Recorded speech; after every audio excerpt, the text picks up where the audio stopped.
Hola, ¿qué tal? ¿Cómo andan? Bienvenidos a Futboleros Deluxe, temporada 2023, episodio 4, con un invitado de lujo. Hoy nos va a acompañar Miguel Ubaldo Ignomirielo. Yo soy Alberto Lalia y acá les voy a pasar con mi amigo Moro Ojeda. ¿Qué tal? Muy buenas a todos. Un programa más que de lujo hoy. Y bueno, sin más preámbulos, arrancamos con Don Miguel. Bueno, para empezar, Don Miguel, ¿cómo fue aquellos inicios en el fútbol? Desde niño, ¿qué recuerdos tiene cuando recién empezó a tener noción de lo que era el fútbol acá en La Plata, en Argentina? Claro, sí. Yo en 1943, es decir, tenía 16 años, como todos los chicos de la etapa, de esa etapa, se vivía pensando en fútbol. Es decir, cierta ubicación social de la familia, vos podías hacer fútbol, no podías hacer básquet porque las zapatillas eran muy caras y la ropa era muy cara. Entonces, el fútbol era más barato de todo, hasta podías jugar descalzo. Yo he visto en la cancha de Sarmiento, en 6, 34 y 35 jugadores jugaban descalzo en los torneos. Bueno, empezamos haciendo un equipo en el mercado, 49, esquina 4, le pusimos Wander y empezamos a hacer amistosos en distintos lugares de la ciudad. A veces viajamos a Fabrance con un ómnibus instalado. Bueno, y hacíamos desafíos. Se llamaba ir a hacer un desafío a estudiantes juveniles o a gimnasia juveniles. Como estudiante estaba en pleno centro, 1:55, siempre tenía las fechas ocupadas. Gimnasia, a la gente le costaba más llegar al bosque. Y hacíamos casi permanentemente desafíos con equipos de gimnasia. En uno de esos 3, 4, 5 veces que fuimos a gimnasia, Aníbal Díaz, que era el seleccionador y el conductor del fútbol juvenil de gimnasia, me invita a que me incorpore como delegado de divisiones inferiores. Bueno, para mí era, y no te podemos pagar, pero te damos un carnet de libre entrada a la cancha. Para mí ese carnet parecía una bolsa de libre esterlina. Poder entrar a la cancha con el carnet, bueno. Y empecé a trabajar ahí y buscando jugadores en los distintos lugares de la ciudad de La Plata. En esa etapa había torneos nocturnos, muy especialmente en las escuelas católicas. Y logramos ir armando un equipo de juveniles, de infantes juveniles, eran jugadores de 15, 16 años, y llegamos a finalistas en el año 45, finalistas en un torneo de AFA, 4 equipos, Ferro, Vélez, Estudiantes y Gimnasia. Bueno, de ese equipo se siguió armando, incorporé a Pocho Charles, y fui incorporando con distintos jugadores y luego terminó ese equipo siendo campeón de tercera en 1950, con el goleador Rosales, que era de Tolosa, que lo incorporó también en 1947.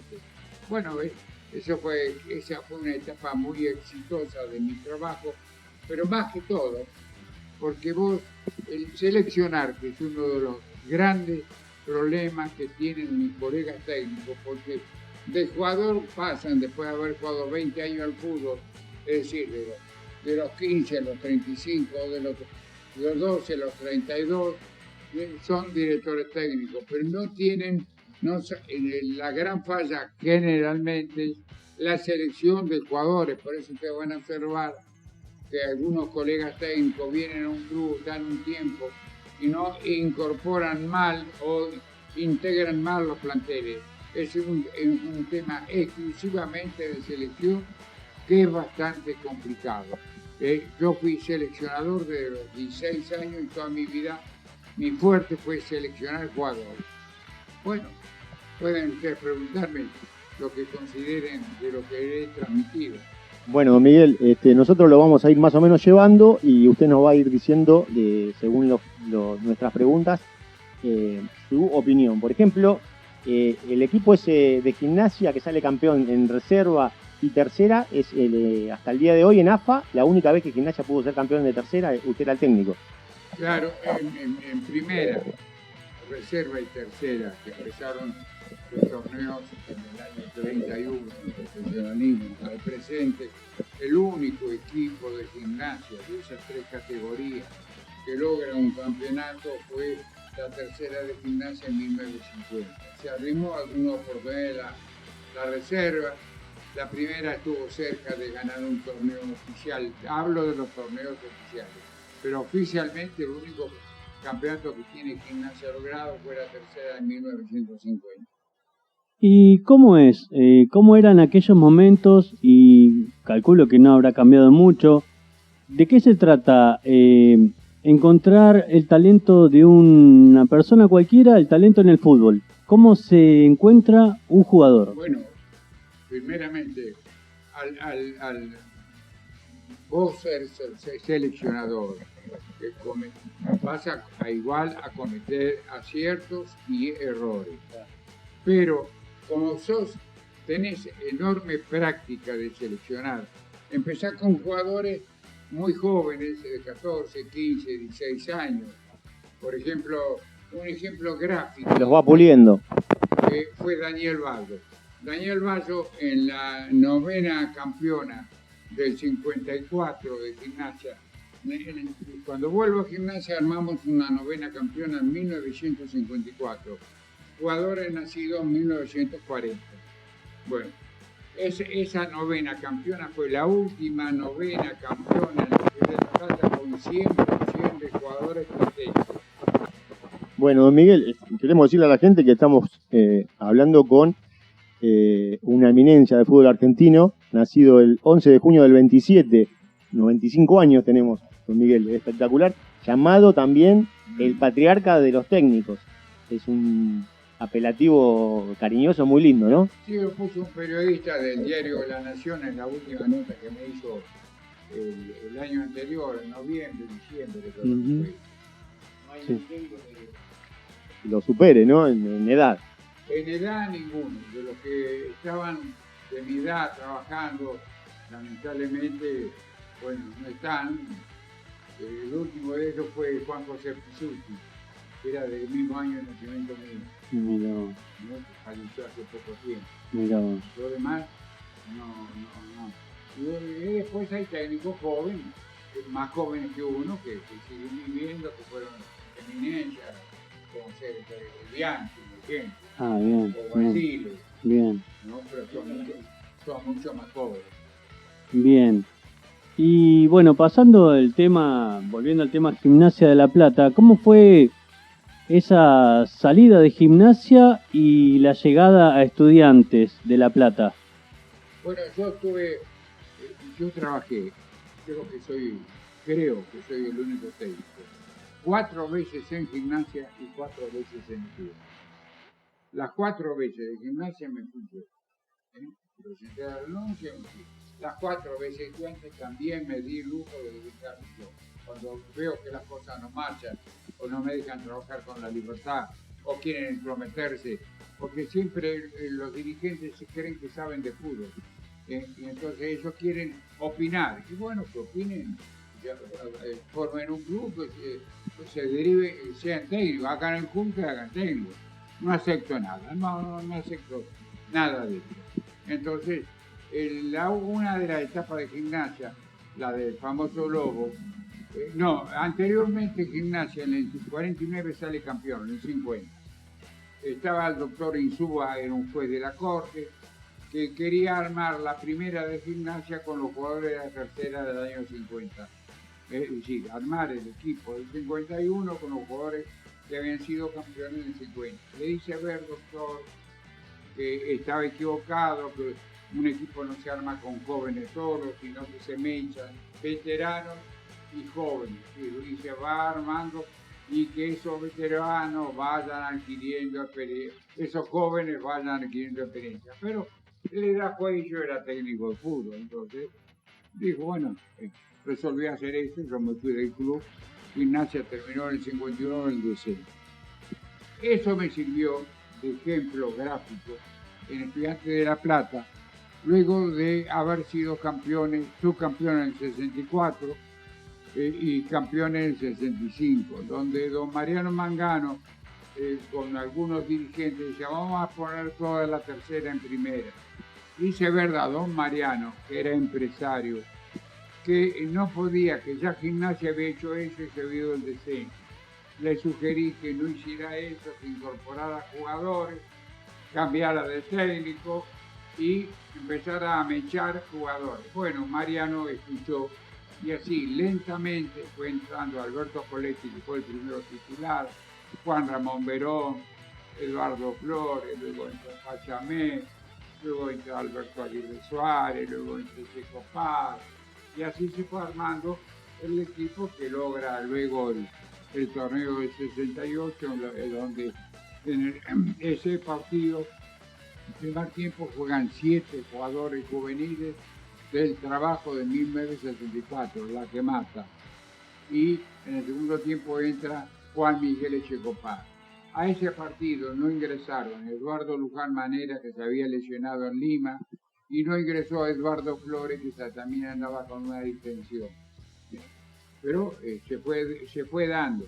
Yo tengo ahí una nota del diario El Día que me trajeron hace poco, me sorprendí yo de ver la nota en la cual en mayo del 65 yo digo que estamos trabajando ordenadamente en trabajo total técnico-docente. Técnico-docente.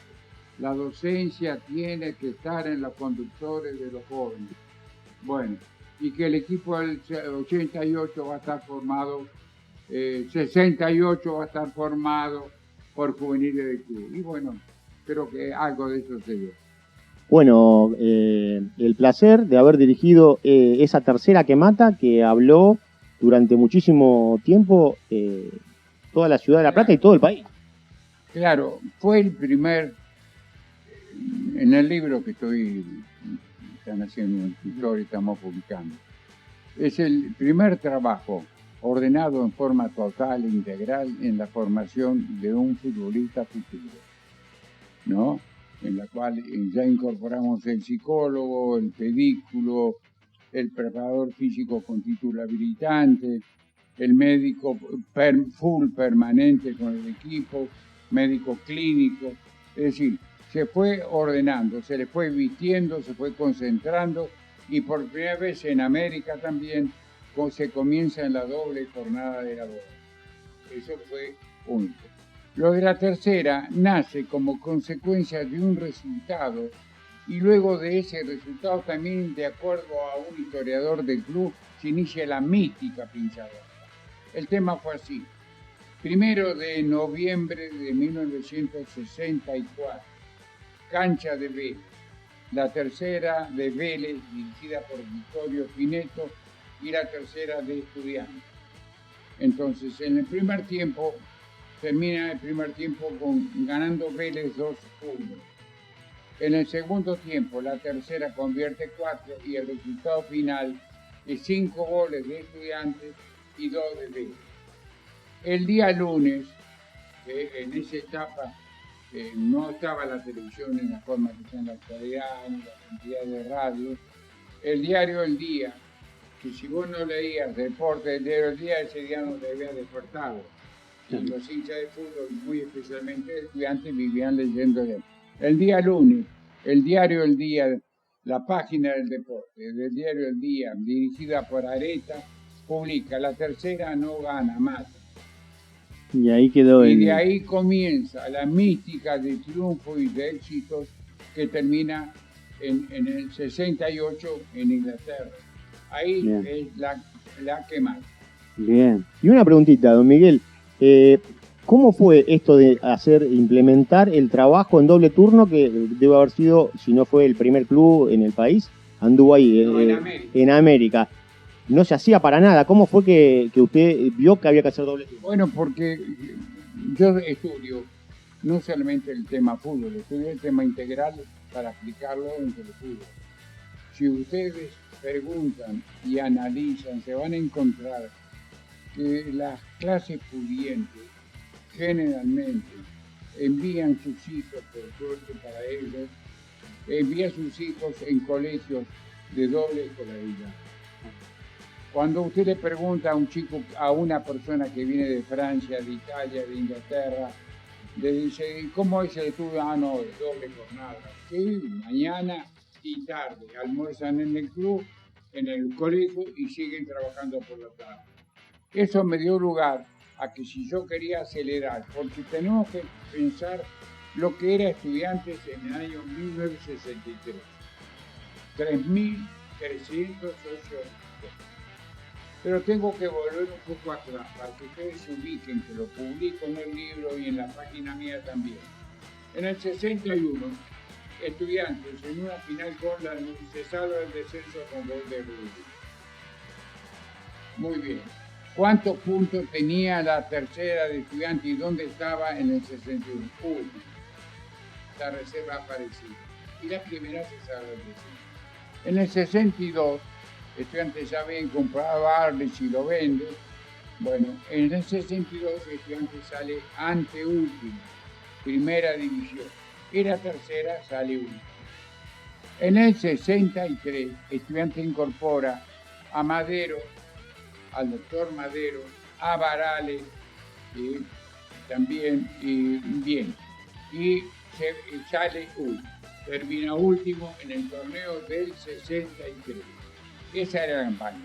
El último torneo de juveniles ganado por Estudiantes había sido en el año 1957, una séptima división. Del 57 al 63 no se había ganado nada. Entonces eso daba lugar a que Estudiantes tuviera registrado 3.300 socios y prácticamente las tribunas estaban vacías, no concurría la gente. Yo decía que había que volver a tratar de darle ánimo y esperanza al hincha de Estudiantes. Entonces comienzo a trabajar con la tercera.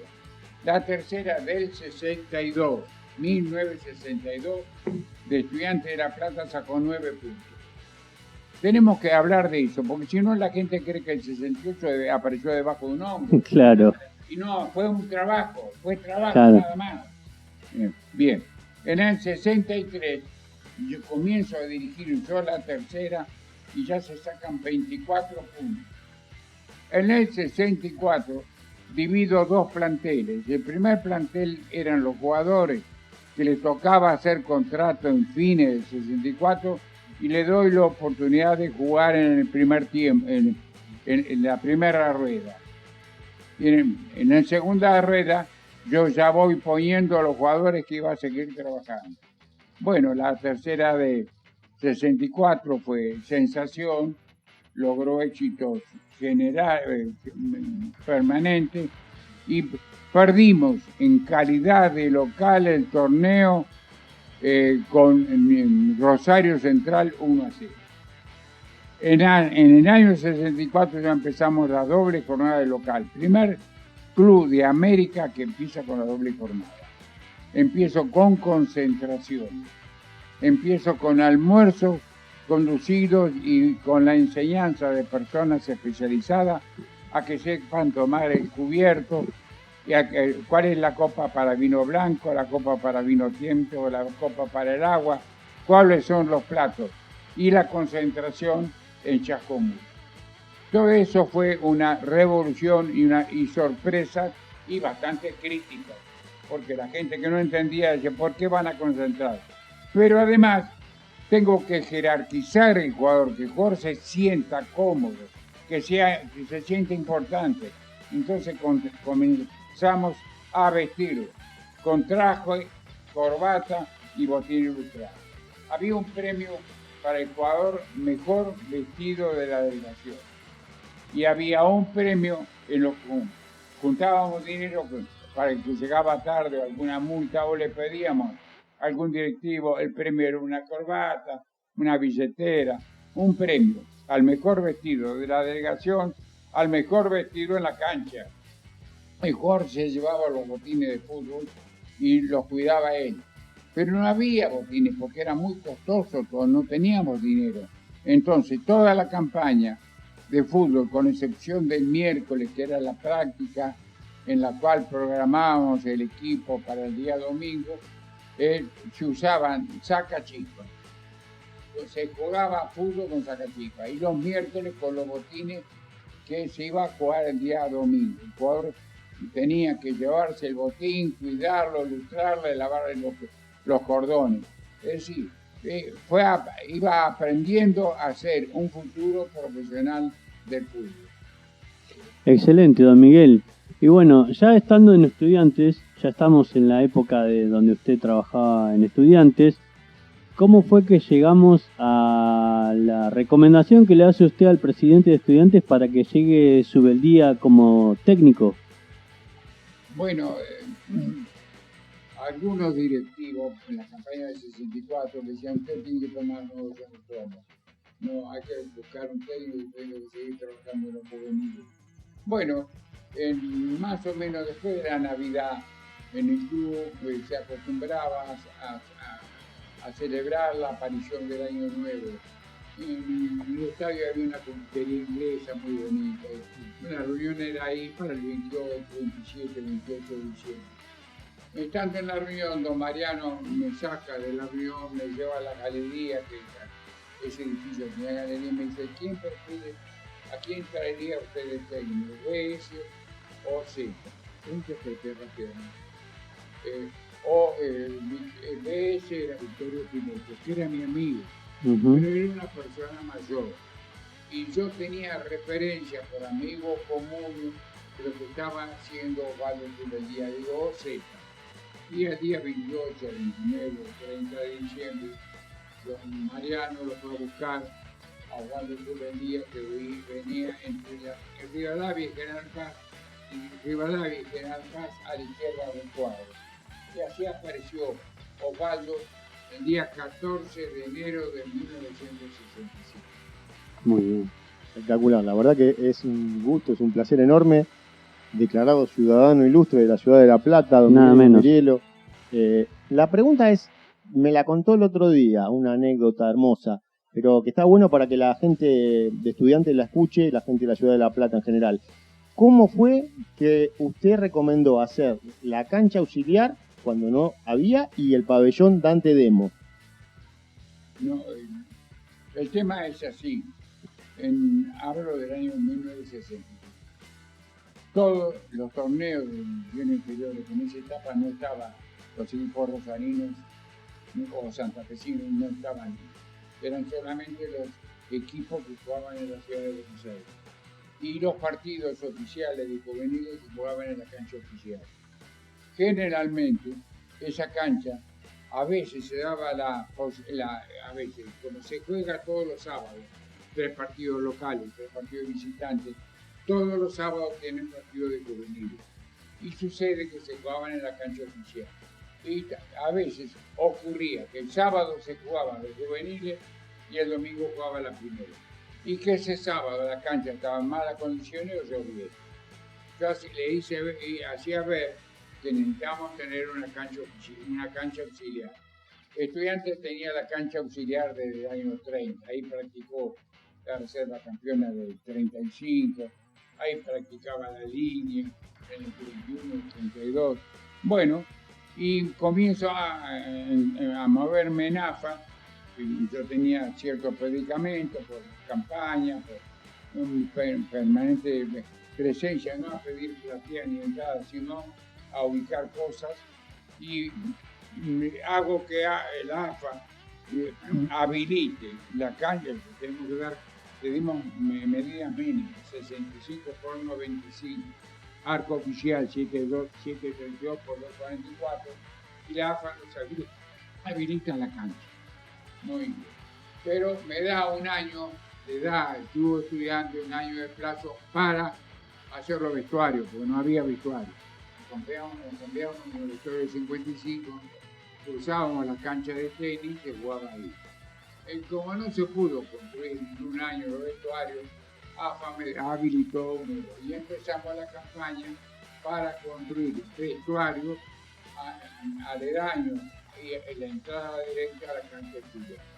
Así comenzó eso, y luego de los vestuarios, en una disputa en la cual yo consideraba que arriba de los vestuarios había que hacer el techo de losa para hacer la concentración, el hospedaje del juvenil, y bueno, y luego se logra, comisión directiva aprueba la sugerencia mía de hacer losa y se hace el alojamiento para juveniles. Así fue la historia. Eso todo fue por sugerencia y todo fue marchando. Porque los estudiantes, en ese momento, jugadores de interior, por ejemplo, Alberto Aguirre Suárez, Juan Miguel Echeco Paz, así estaban en pensiones.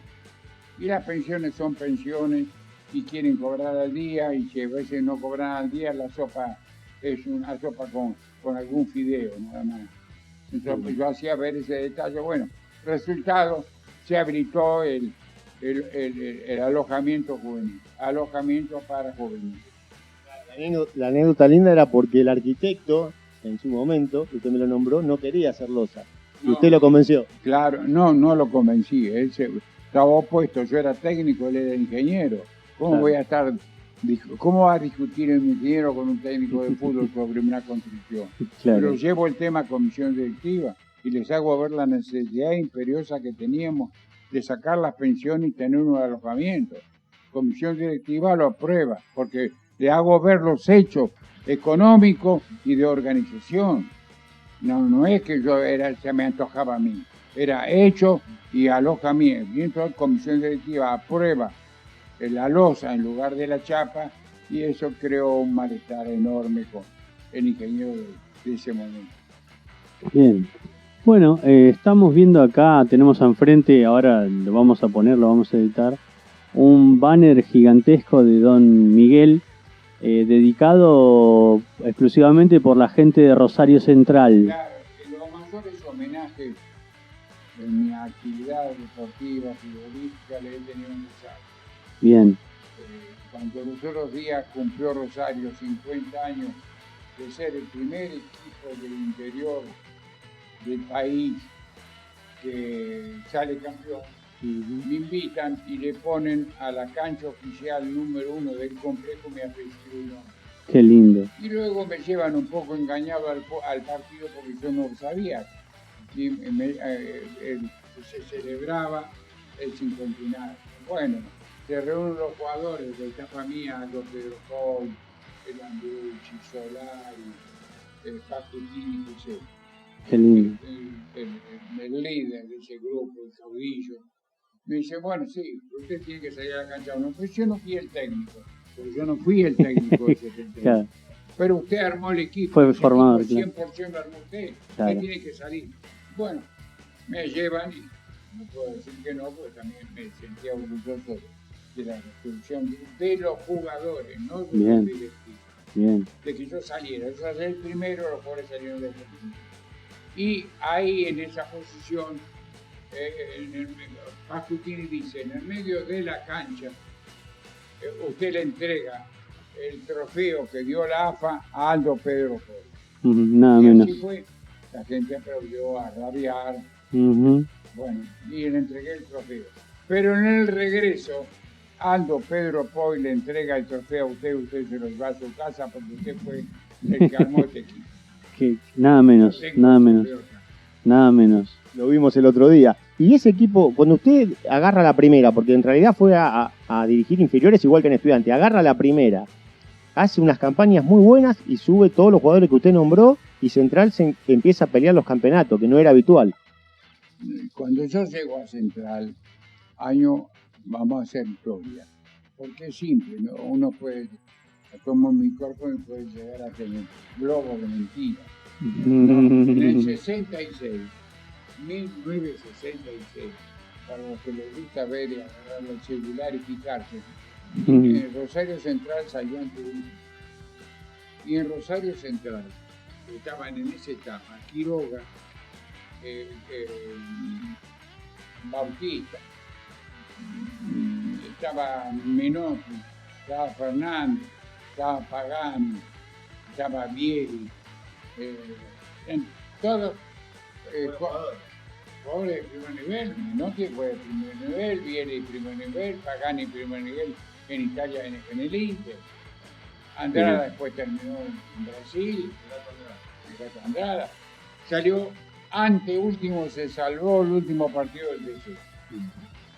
Lentamente voy armando el equipo y voy poniendo a Paquetini, lo cambio de posición a Messiano, lo pongo a Grigol de 5, Ricardo Palma del 8, Aldo Pedro Poy el 9, se vende a Pagani a Chile, dejo libre a Menotti, se vende a Fernández, dejo libre a Bautista,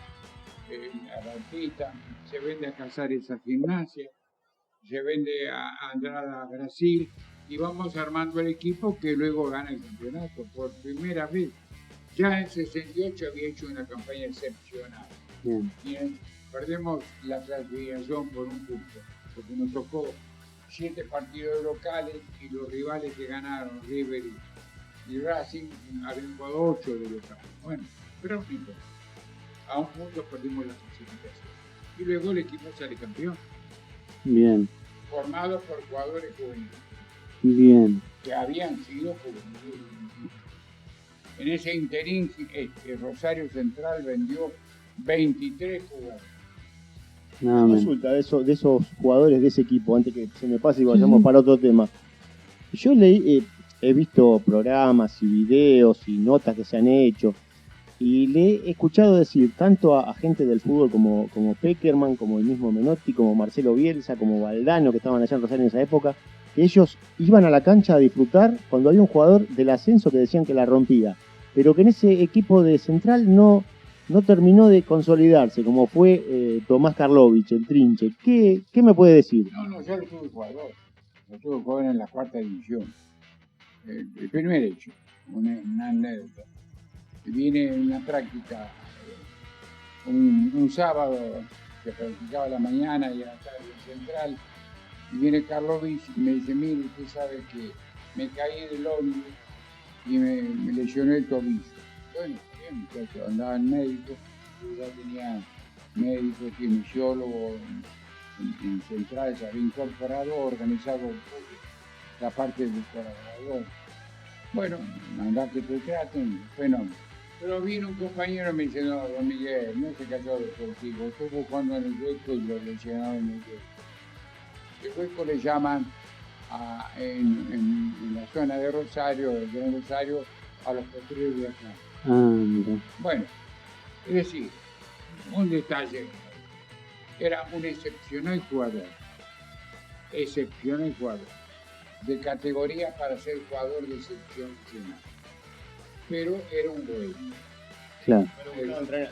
No le interesaba el fútbol, él jugaba al fútbol, era de Central Córdoba originariamente, él venía, practicaba, se iba, no sabía cuándo volvía, no le interesaba, no había la responsabilidad que tuvo Solari, Landucci, Carnevali, Quiroga, todos, Ramoncito Bóveda, Aldo Pedro Pol, Hijito Gómez, todos eran de ese mismo grupo, pero a él no le interesaba el fútbol. Entonces, evidentemente, uno tiene que trabajar con gente que considere que le interesa la práctica del fútbol y que aspiran a hacer, porque un juego de fútbol juvenil es bastante costoso. Claro. Primero, solamente de baño, de agua caliente, de toallas que se le va dando, de la ropa deportiva, de la alimentación que se le va dando, de los gastos que representa el médico, el kinesiólogo, el preparador físico, es costoso. Entonces, si un jugador no tiene una entrega total, no hay por qué exigirle si él no quiere ser. Karlovich no quería ser jugador profesional, él quería divertir. Y como tal, yo, está bien, lo tengo que respetar, es correcto, pero era un jugador sobresaliente, el jugador de selección. Claro, le faltó la disciplina. Lógicamente. Sí, pobrecito, no me interesó el tema. ¿Cómo nos sacamos la duda de tanta gente que habla, de tantas páginas, de tantas diarios y todo, dicho por el mismo Nomirelo, claro, que lo tuvo? Lo tuve yo, pero Menotti habla de que era un buen jugador, y sí, correcto, pero Menotti no llevó a Maradona a la selección. Claro, en el Mundial 78. No lo llevó. Habla, fenómeno. Como hablador, fenómeno. Yo no tuve la suerte de tener a Videla de ayudante campo. Si hubiera tenido a Videla de ayudante campo, hubiera campeado también. Pero claro, en el caso habla de Karlovich, ¿y por qué no lo llevó a la selección? claro. Porque no hablemos, trabajemos. Claro. Trabajemos, hay que trabajar en esto. Bien. Bueno, pero son puntos de vista respetables todos. Bien. Don Miguel, hasta el día de hoy, bueno, que ya sabemos, más o menos vamos repasando toda su historia como entrenador y reclutador de talentos. Hoy en día, venimos para acá y después volvemos un poco, discúlpame, Alberto. Hoy en día, ¿le consultan? Alguien viene, le toca la puerta y le dice, mire, don Miguel, ¿usted me puede dar un consejo? No, lamentablemente, cada técnico, cada muchacho que se recibe, hace el club, se recibe, desde el preciso momento que tiene el título. Y si anteriormente fue figura futbolística, ¿cómo va a consultar a un viejo de 90 años? Que claro. Nunca jugó fútbol profesional. Claro. Que saber sabe. Claro. Bueno, son puntos de vista. Yo digo que he logrado lo que no ha logrado muchos colegas buenos en el mundo, de un equipo juvenil, de un club extremadamente pobre, que no teníamos botines para entrenar todos los días que quisiéramos, ni la ropa adecuada, armé un equipo campeón del mundo.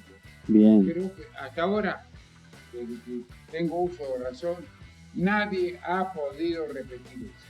Usted me lo comentó el otro día, que el mismo Barcelona, con los gastos que implementa en la famosa Masía, no sacó tantos jugadores para salir campeón del mundo en la plantilla titular, en el 11, como Estudiantes. Cuando Estudiantes enfrenta a Manchester, primer equipo del mundo que logra un título en Inglaterra, fue Estudiantes.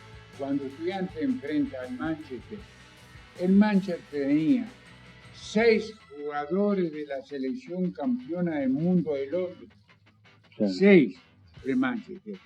Más el jugador más caro, pagado 90 millones de libras, el puntero derecho, el irlandés.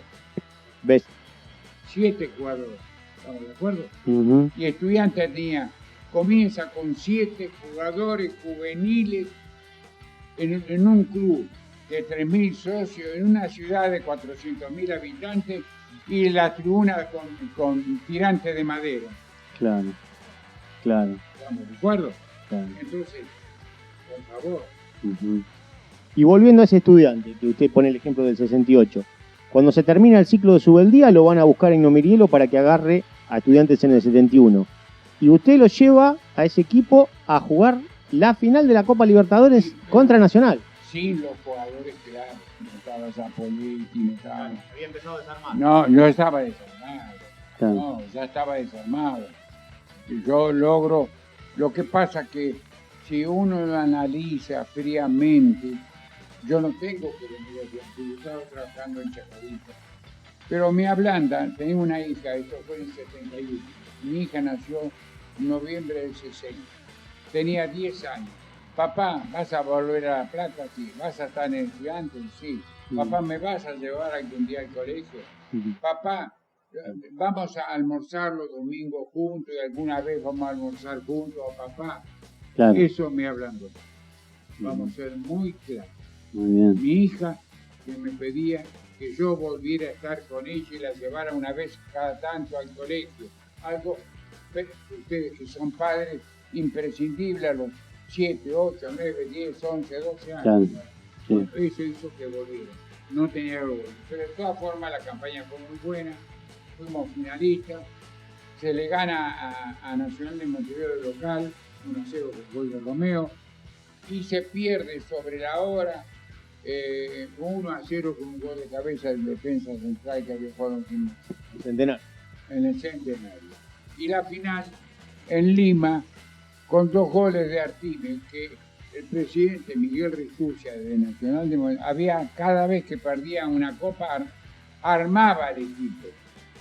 Trae al chileno de 10, trae a Comilla de 7, y la última frutilla del postre fue Artime, que estaba jugando en Brasil. Claro. Luego a mí me toca trabajar 2 años seguidos en Montevideo, en el Club Nacional de Fútbol. y permanentemente salía al estudio de las personas mayores y de los más jóvenes cuál era el mejor equipo de Nacional de toda su etapa. Y todos coincidieron que el mejor equipo de la etapa nacional fue el equipo del 71 El que enfrentó a usted. que me tocó enfrentar. Mirá vos. Pero Estudiantes, Poletti fue titular en Agoville del segundo partido del año 65. Primer partido del año 65, local. Estudiantes Rosario Central. Estudiantes a Rosario, que había sido el campeón anterior, le ganamos 5-0, la tercera. Bien. Y la primera pierde con Rosario Central 2-0. Bien. Segundo partido del torneo, los lunes no se trabajaba en esa etapa. Los técnicos nos cambiamos en el vestuario del Referí, que era el único lugar para los técnicos. Llega Osvaldo, que venía de Capital, y al vestuario un poco más tarde que yo estaba en La Plata. Me dice, Miguel, tengo mala noticia para usted. Mala noticia, como digo algún amigo. No, le tengo que pedir a Poletti para la primera. Digo, Osvaldo, yo trabajo para Estudiantes, no trabajo para la tercera. Porque los colegas técnicos, muchos son mi división, la división son del club. Yo Claro. trabajo para el club. Bueno, desde ese preciso momento, segundo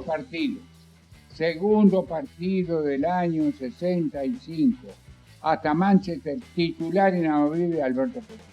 Mirá vos. Porque yo le he pedido a un historiador un trabajo, que me saque los goles que ha salvado Poletti. En el partido con Manchester, Alberto, en la parrilla de mi casa, acá en La Plata, comentó que él había salvado 3 goles. Claro. Todo el mundo habla de 2 goles. Y él También- dice, no, fueron 3 los que yo salvé ese día en Manchester. Descomunal. Sí. Por eso digo, un poco hay que hacer historia y tener buena memoria de acordarse de los chicos. Bien. El Estudiante fue un caso único que no se ha vuelto a repetir, porque cuando Estudiante enfrenta al al Barcelona, que pierde con el Barcelona ya había creado la Masía, que tiene un gasto anual de 300 millones de euros. Claro. 300 millones de euros. Muy bien.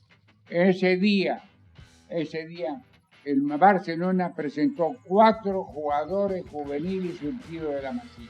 Claro. Ahora, mucha gente de la Masía quieren hacer creer que ellos inventaron a Messi. Messi estaba inventado. Sí. Se inventó Y solo. si es así, que inventaron a Messi, ¿por qué el Barcelona en la actualidad tiene nada más que 2 jugadores de Claro. Tienen que seguir sacando. Claro, se jactan de semilleros y no lo son tanto. Estamos de acuerdo. Claro. Claro, en fútbol son fábulas, se inventan cosas, la gente se olvida. Lo Ujú. que pasó ayer, la gente se olvidó, está pensando lo que pasa hoy. Bueno, entonces, pero todavía tengo algo de memoria y tengo lucidez como para hacer recordar a muchas cosas. Bien. Vaya si tiene memoria, ¿no? Sí, Impresionante. sí. No lo vamos a pasar por arriba así nomás, don Miguel. No, como toda persona normal, Sí, un ser normal, tengo Sí. aciertos. También, sí. Claro. Don Miguel, Pero con los aciertos y pena los errores. sí, en su caso sí. Don Miguel, vamos a pasar.